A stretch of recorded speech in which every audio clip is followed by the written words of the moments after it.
Hey leaders, it's Jess. Just wanted to say hi and remind you that we are praying for you guys as we enter week 2 of our summer discipleship groups.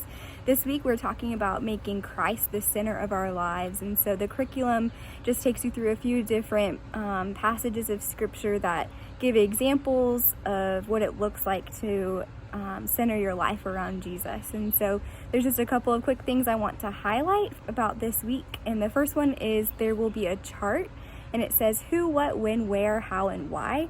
And the whole purpose of this is to just give the students a tool in how to study the scripture. So it helps them break down the key elements of what's going on and give them a little bit of context. And so the desire here is that you guys would choose the passage that is best for your group. I know there's a suggestion of middle school or high school. That's just a suggestion. If you think your group is mature enough to understand the high school verses, go for it. If you think the middle school verses will be better for your group, then definitely by all means choose that, even if you have an older group. Then go ahead and have them draw the who, what, when, where, how, and why chart on a piece of paper and a journal and walk through that together. Be like, who is this talking about? And there's some answers on that chart in the curriculum to help you kind of guide that conversation. The second thing is the wheel. We went over this in our leader training a little bit, but just to give you a refresher, basically it's a visual. So it helps us visualize different elements and components of our relationship with the Lord and how we can grow.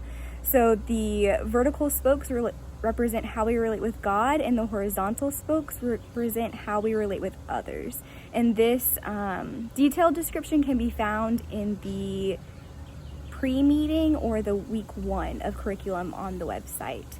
And so a fun activity for you guys to do with the students is to draw your wheel. So if you're going to draw it, make sure you do Christ the center, and then say you're drawing your prayer spoke.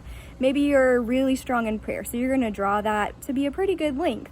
And then maybe you're really struggling in biblical community, and you would kind of draw that to be a shorter spoke.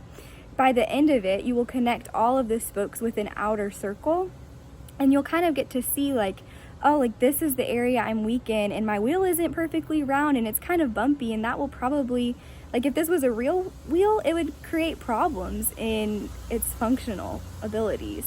And so it's just to create a visual for students on things to be mindful of and intentional with as they're working on growing in their relationship with the Lord.